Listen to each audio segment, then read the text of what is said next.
Welcome to Sisan একাডেমিতে স্বাগত। আজকে আমরা টার্গেট ডাব্লিউপি কেপি ডাব্লিউপিএসসির ম্যাথ সিরিজের ক্লাস নাম্বার 36 শুরু করব। তোমরা যারা কম্পিটিটিভ এক্সাম প্রিপারেশন নিচ্ছ, বিশেষ করে ওয়েস্ট বেঙ্গলের যেখানে হচ্ছে বাংলা ভার্সনের কোশ্চেন হয়, ইদানিং অবশ্য অল ইন্ডিয়া বেসিসের এক্সামগুলোতেও বাংলা ভার্সনে কোশ্চেন হচ্ছে, সেই জন্য বলবো তোমরা রেগুলার বেসিসে এই সিরিজটা ফলো করো। দেখো এইখানে যে সমস্ত ম্যাথ কোশ্চেনগুলো আমি ডিসকাস করি সেগুলো প্রিভিয়াস ইয়ারে এইরকম টাইপের এক্সামে কোশ্চেনগুলো এসছে, সেইগুলো নিয়ে আমি ডিসকাস করি। সেই জন্য বলবো রেগুলার বেসিসে প্র্যাকটিসের জন্য এই সিরিজটা অবশ্যই ফলো করো। ওকে, চলো লেটস স্টার্ট। তার আগে বলবো যদি ক্লাসটা দেখো শেষ পর্যন্ত, যদি ভালো লেগে থাকে তাহলে অবশ্যই একটা লাইক করো, বন্ধুদের সঙ্গে শেয়ার করো, আর চ্যানেলে নতুন হলে অবশ্যই সাবস্ক্রাইব করো। ওকে, চলো লেটস স্টার্ট। দেখো ফার্স্ট কোশ্চেন কি আছে বলেছে, √2 = 1.414 হলে এটার ভ্যালু কত? ঠিক আছে, আচ্ছা দেখো আমরা হর থেকে করণী নির্দেশন করা এই কথাটা আমরা ছোটোবেলায় শিখেছি। তাহলে আমরা এখানে দেখো নিচে √2 আছে, এই √2টাকে আমরা হর থেকে করণী নির্দেশন করার জন্য কি √2 দিয়ে উপর নিচে গুণ করে দেবো। √2 দিয়ে উপর নিচে গুণ করলে দেখো প্রথমটা কত দাঁড়াবে, √2 × √2 মানে 2 হবে, প্লাস √2 বাই হচ্ছে নিচে √2 × √2 মানে 2 হয়ে যাবে, ব্যাস। এবার এইটা দেখো যখন এবার 2 দিয়ে ভাগ করবে কত হবে দেখো, বা একবারে করে নাও, তাহলে 2 প্লাস এইটার ভ্যালু কত 1.414 বসিয়ে দাও, 1.414 আর বাই হচ্ছে গিয়ে 2 মানে হচ্ছে গিয়ে তোমার 3.414, ব্যাস। একে তুমি ইয়ে করো, কত হবে কাটাকাটি করো 2 দিয়ে, ঠিক আছে, 2 1 2 পয়েন্ট 2 7 14, এবার ভাগ যাবে না 1 জন্য 0, আবার 2 7 14, তাহলে এইটা হবে অ্যান্সার, মানে অপশান বি হবে অ্যান্সার। ওকে, এরপরে আসি কোশ্চেন নাম্বার 2। কী বলেছে দেখো, পিতা ও পুত্রের বর্তমান বয়সের অনুপাত হচ্ছে 10:3। 3 বছর পর তাদের এই অনুপাত 3:1 হবে। এখন পিতা ও পুত্রের বর্তমান বয়স কত? ঠিক আছে, দেখো জাস্ট তুমি ইয়ে করো, এখানে একটা জিনিস তুমি প্রথমে পুরো অঙ্কটা না করে অপশান টেস্ট করেও যদি হয় সেটা দেখতে পারো। কারণ কি বলতো, এখানে দেখো চেয়েছে কি পিতা ও পুত্রের বর্তমান বয়সের অনুপাত, বয়স কত কত, কিন্তু অনুপাতটা দেওয়া আছে 10:3। আগে দেখো কোন অপশানে 10:3 দুটো রেশিও হচ্ছে কিনা। এইটা যদি আমরা রেশিও করি দেখো, হ্যাঁ 10 মানে 10 7 70 বা 7 10 70, 7 3 21 এইটা হয়ে যাচ্ছে। হ্যাঁ, আর কোনো অপশানে হবে দেখো অপশান ডিতে দেখো তোমার 6 10 60 আবার 6 3 18, না দুটো অপশান হয়ে যাচ্ছে, তাহলে বেসিক ওয়েতে করো। ঠিক আছে, অনেক সময় দেখা যায় কি না, দেখবে পিতা পুত্রের বর্তমান বয়সে অনুপাত দেওয়া আছে, একটা মাত্র অপশানে সেই রেশিওটা হচ্ছে, ব্যাস ওটাই অ্যান্সার, অঙ্কটা করার দরকার পড়ে না। কিন্তু এক্ষেত্রে যেহেতু দেখছি দুটো অপশান হয়ে যাচ্ছে, সেই জন্য আমাদের অঙ্কটা করতে হবে, জাস্ট কিছুই নেই। হ্যাঁ, ইজি অঙ্ক। আমরা ধরে নিলাম পিতার বয়স 10x, ঠিক আছে, আর হচ্ছে কি পুত্রের বয়স হচ্ছে কি 3x, ব্যাস। 3 বছর পর মানে এর সঙ্গেও 3 যোগ করে দাও, এর সঙ্গেও 3 যোগ করে দাও, তাহলে ইকুয়াল টু কত হবে না হচ্ছে কি 3/1, ব্যাস। এখান থেকে সিম্পলিফাই করে যা হবে এক্সের ভ্যালু বের করে নাও।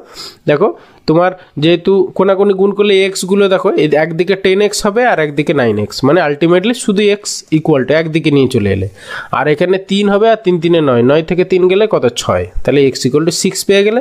এবার হচ্ছে কি তোমার পিতার বয়স কত ছিল 10x আর পুত্রের বয়স ছিল 3x, তাহলে 10x মানে 10 6 60 পিতার বয়স, আর পুত্রের বয়স 6 3 18 18, তাহলে 60 18 মানে অপশান ডি অ্যান্সার। ওকে, এরপরে আসি কোশ্চেন নাম্বার 3। বলেছে একটি পরীক্ষা প্রথম ছাত্র দ্বিতীয় ছাত্র অপেক্ষা 12 নম্বর বেশি পেয়েছে। প্রথম ছাত্রের নম্বর দ্বিতীয় ছাত্রের হচ্ছে 4 5 গুণ হলে দুজনের মোট নম্বর কত? দেখো এখানে ফ্র্যাকশন ধরার দরকার নেই, সব সময় দেখবে যার, এই যে দেখো দ্বিতীয় ছাত্রের বলেছে, তাহলে যার সাপেক্ষে তাকে 4 ধরে নাও, তাহলে সেকেন্ড যে ছাত্র সেকেন্ড তার নাম্বার ধরে নাও 4 ইউনিট, ঠিক আছে। তাহলে ফার্স্ট ছাত্রের নাম্বার কত হবে? ফার্স্ট ছাত্রের নাম্বার হয়ে যাবে 5 ইউনিট, ঠিক আছে, তাহলে ব্যাস হয়ে গেল।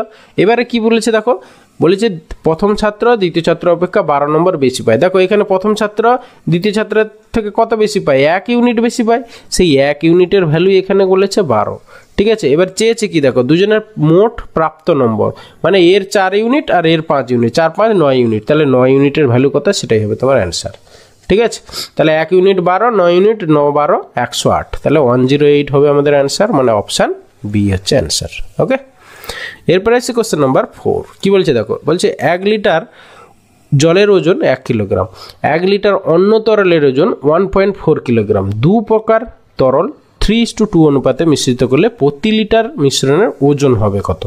জাস্ট কিছুই নেই, প্রথম প্রকারের ধরো 3 ইউনিট, তাহলে 3 ইন্টু মানে 3 ইউনিট 3 লিটার হচ্ছে জল, তাহলে 3 × 1 কেজি, প্লাস দ্বিতীয় অন্য যে তরল তার হচ্ছে 2 ইউনিট নিয়েছি, সেটার হচ্ছে পার যদি লিটার ধরি আমরা, এটাকে প্রথমটাকে 3 লিটার আর এটাকে 2 লিটার ধরে নিলাম, তার 3 লিটারের ওজন কত হবে জলের? 3 × 1, 2 লিটারের কত হবে? 2 × 1.4। ব্যাস, এভারেজ চেয়েছে, ঠিক আছে, প্রতি লিটার মিশ্রণের ওজন, তাহলে টোটাল এখানে 3 আর এখানে 2 মানে 5 দিয়ে ভাগ করে দাও, যা হবে সেটাই অ্যান্সার। তাহলে 3 একে 3 আর এখানে 14, 2 28 মানে হচ্ছে গিয়ে তোমার 5.8 বাই হচ্ছে গিয়ে 5 ভাগ করলে কত হবে?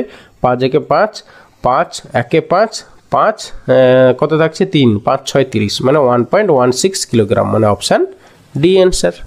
ওকে, এরপরে আসি কোশ্চেন নাম্বার 5। দেখো বলেছে স্রোতের অনুকূলে একটি গন্তব্যে নৌকায় যেতে 8 ঘন্টা এবং স্রোতের প্রতিকূলে যেতে 10 ঘন্টা সময় লাগে। স্রোতের গতিবেগটা দেওয়া আছে ঘন্টায় 1 কিলোমিটার হলে গন্তব্যটির দূরত্ব কত? আচ্ছা, এইখানে আমরা একটা জিনিস বের করতে পারি। দেখো অনুকূলে গতিবেগ মানে হচ্ছে ডাউন স্ট্রিম রেট, কি হবে না টোটাল হচ্ছে কি ডিস্ট্যান্স, হ্যাঁ ধরো এস যদি হয় মানে ওই গন্তব্যটার দূরত্ব যদি এস হয়, তাহলে ডাউন স্ট্রিম রেট কত? মানে S/8, ঠিক আছে। আর আপ স্ট্রিম রেট মানে প্রতিকূলে গতিবেগ কত?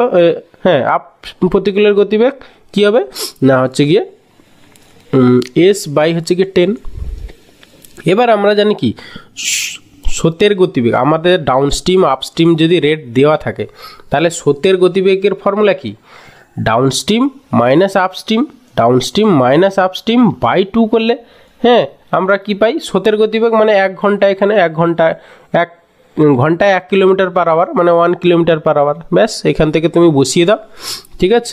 তাহলে এখানে 2টা ওইদিকে গিয়ে মাল্টিপল হয়ে যাবে, আর ডি মাইনাস ইউ, হ্যাঁ down stream rate minus up stream rate মানে হচ্ছে S/8 মাইনাস S/হচ্ছে 10 ইকুয়াল টু হচ্ছে গিয়ে তোমার 2, ঠিক আছে। সিম্পলিফাই করো কত হবে দেখো, উপরে এস তো কমন চলে আসবে, আর উপরে সিম্পলিফাই লসাগু ধরো 8 × 10 করে নাও, ঠিক আছে। উপরে তাহলে 10 - 8 মানে 2 মানে 2S ইকুয়াল টু 2 × 8 × 10 80। ওকে, এই 2 কেটে গেল, তাহলে গন্তব্যস্থলের দূরত্ব এস মানে হচ্ছে কি 80 কিলোমিটার, মানে অপশান সি হচ্ছে অ্যান্সার। ওকে, তাহলে এখানে ডাউন স্ট্রিম আপ স্ট্রিম বের করে downstream minus upstream by 2 করলে আমরা স্রোতের বেগ পেয়ে যাই, সেখানে বসিয়ে দিলাম, এসের মান পেয়ে গেলাম, ঠিক আছে। এরপরে আসি কোশ্চেন নাম্বার 6। বলছে এক বিক্রেতা 5% লাভে একটি রেডিও বিক্রি করেন, আরও 24 টাকা বেশি মূল্যে রেডিওটি বিক্রয় করলে 8% লাভ হতো। তাহলে দেখো প্রথমে 5% লাভ ছিল, পরে হয়েছে 8% লাভ, থেকে 5% লাভ, এই যে ডিফারেন্সটা কত পার্সেন্ট? এটা হচ্ছে 3%। এই 3%-এরই ভ্যালু দেখো 24 টাকা বলেছে, তাই না? তাহলে এবার ক্রয় মূল্য, সবসময় ক্রয় মূল্য মানে কি 100%, তাহলে 100%-এর ভ্যালু কত? সেটাই হবে তোমার অ্যান্সার।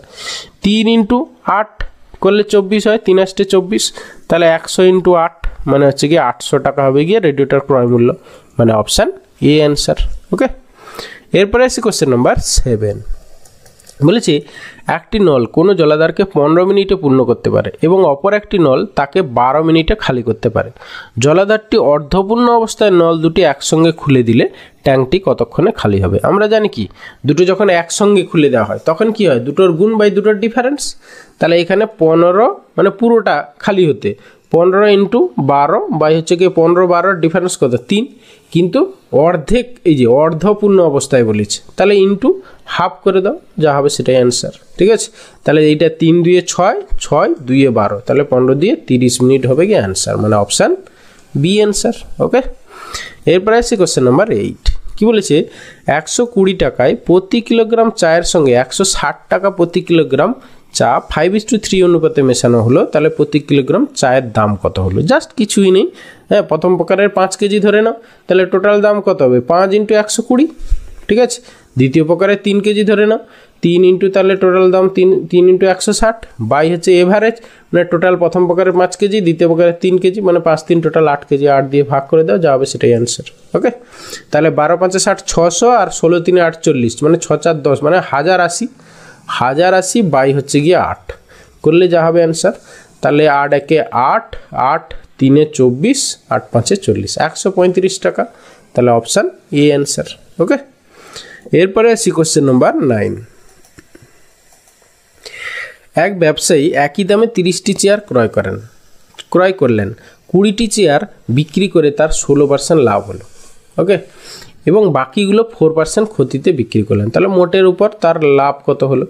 জাস্ট এটাও সেই এভারেজের মতো ব্যাপার। দেখো 20টা চেয়ার হচ্ছে গিয়ে মানে 16% লাভ, তাহলে 20 ইন্টু 16% মানে প্লাস 16%, যেহেতু লাভ বলেছে।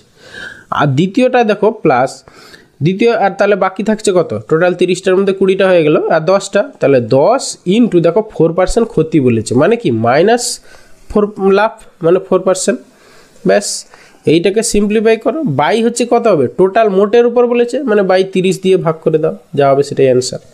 ওকে, তাহলে এখানে 16 দিয়ে 32 মানে 320, আর সেখান থেকে 10 4 40 বাদ চলে গেল, মানে 280 বাই 30, 280 বাই 30 এত পার্সেন্টেজ। 3 3 কেটে গেল, তাহলে 3 9 27, 9 0 1 3 এত % লাভ মোটের উপর। তাহলে অপশান বি অ্যান্সার।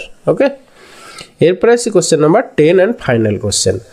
দেখো কি বলেছে, এবিসি এর যৌথ ব্যবসায় এর মূলধন হচ্ছে গিয়ে 10,000 টাকা, বছরের শেষে মোট 1,000 টাকা লাভ থেকে এ পায় 500 টাকা, তাহলে আর বি পায় 300 টাকা, তাহলে সি কত পাবে? 5 3 800, মানে 200 টাকা পায়। তাহলে হচ্ছে প্রফিট রেশিওটা তুমি পেয়ে যাবে। প্রফিট রেশিও পি আর কত হবে? A/B/C কত না হচ্ছে গিয়ে এর হচ্ছে দেখো 500 টাকা, বির হচ্ছে গিয়ে তোমার 300 টাকা, তাহলে পড়ে থাকলো 5 3 800, আর টোটাল 1000 টাকা বলেছে প্রফিট হয়েছিল, তাহলে হচ্ছে গিয়ে আর পড়ে থাকছে 200 টাকা, তাহলে সি এর এটা হচ্ছে 200 টাকা। ব্যাস, এইবারে এদের রেশিও তাহলে কত দাঁড়াবে? তোমার 5:3:2। এবারে দেখো এর মূলধনটা কত? 1000 টাকা, 10,000 টাকা বলেছে, তাহলে চেয়েছে সি কত টাকা বিনিয়োগ করেছিল, মানে সি এর মূলধন কত। দেখো যেহেতু মানে সবার ক্ষেত্রে সময় সেম, তাহলে প্রফিট রেশিও যা, ক্যাপিটাল রেশিও মানে সিআর মানে ক্যাপিটাল রেশিও তোমার কত না হচ্ছে গিয়ে 5:, সেম একই জিনিস। হ্যাঁ, যদি টাইম এর আলাদা ওর আলাদা হতো তখন আলাদা হতো, ঠিক আছে। তাহলে ব্যাস এইটা হয়ে গেল। তাহলে এখানে এর হচ্ছে গিয়ে 10,000 টাকা, মানে 5 ইউনিট মানেই হচ্ছে গিয়ে 10,000 টাকা, ঠিক আছে। তাহলে সি এর কত টাকা বিনিয়োগ করেছিল চেয়েছে, তাহলে 2 ইউনিট ইকুয়াল টু কত? ব্যাস, সেটাই অ্যান্সার। এবার 5 ইন্টু কত করলে এটা হচ্ছে 10,000 হচ্ছে? 5 ইন্টু দেখো 5 ইন্টু 2000 করলে 10,000, তাহলে এখানে 2 ইন্টু 2000 করে দাও, 2000 মানে হচ্ছে গিয়ে টোটাল সি এর বিনিয়োগ কত টাকা না 4,000 টাকা, মানে অপশান এ অ্যান্সার। ওকে।